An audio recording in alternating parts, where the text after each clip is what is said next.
बाप के गुजर जाने के बाद दोनों भाई जी जान से अपना काम संभालने लगे। दोनों भाई जब काम कर शाम को घर आते तो दरवाजे पर खड़ी महेंद्र की पत्नी अपने पति को दाएं हाथ से लोटा भरकर पानी देती और बाएं हाथ से अपने देवर लखन को। एक दिन लखन ने सोचा, भाभी हर रोज मुझे बाएं हाथ से पानी पीने को देती है, आज मैं उनके दाएं हाथ से पानी पीऊंगा। शाम को जब दोनों भाई काम से लौटे तो लखन अपनी भाभी के बाएं हाथ से पानी पीने के लिए अपने खड़े होने के स्थान को बदलकर अपने बड़े भाई महेंद्र की जगह पर खड़ा हो गया और बड़ा भाई महेंद्र उसकी जगह पर खड़ा हो गया। लखन की भाभी जब उनको पानी देने के लिए आई तो उसने एक हाथ को दूसरे हाथ के ऊपर से करते हुए दाएं हाथ का लोटा अपने पति को दे दिया और बाएं हाथ में पकड़ा हुआ लोटा लखन को दे दिया। ये देख, लखन बोला, भाभी आज मैंने भैया के स्थान पर खड़ा होकर सीधे हाथ से दिया हुआ पानी पीना चाहा, परंतु आपने अपने हाथों को बदलते हुए मुझे बाएं हाथ से ही पानी दिया। आप मुझे बताएं, आपने ऐसा क्यों किया?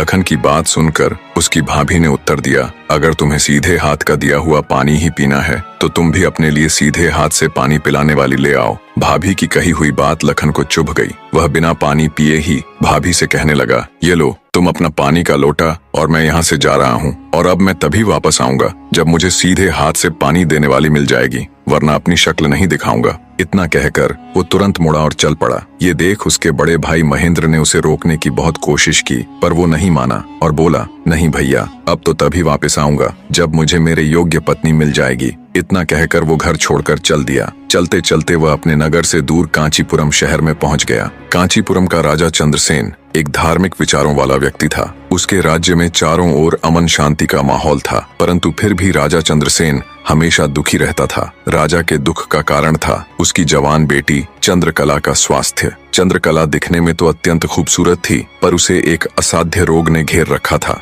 जिस कारण राजकुमारी हमेशा अचेत अवस्था में रहती थी। राजा ने बहुत सारे हकीम और वैद्य राजकुमारी को ठीक करने के लिए लगा रखे थे, लेकिन उनमें से कोई भी राजकुमारी को ठीक नहीं कर पा रहा था। ठीक कर पाना तो दूर, वे राजकुमारी चंद्रा की बीमारी तक नहीं ढूंढ पा रहे थे। राजा को हमेशा यही दुख सताए जाता कि उसकी बेटी का क्या होगा। जब सभी प्रकार के वैद्यों, हकीमों और पूजा पाठ तंत्र मंत्र से भी राजकुमारी चंद्रकला को कोई फायदा नहीं हुआ, तो राजा ने अपने राज्य में यह घोषणा करवा दी कि जो व्यक्ति मेरी बेटी को ठीक करेगा, मैं उसके साथ ही अपनी बेटी चंद्रकला का विवाह कर दूंगा और उसे अपना आधा राज्य भी दूंगा। लखन जब राज्य की राजधानी में पहुंचा तो उसने देखा कि वहां हर तरफ राजकुमारी की चर्चा हो रही थी।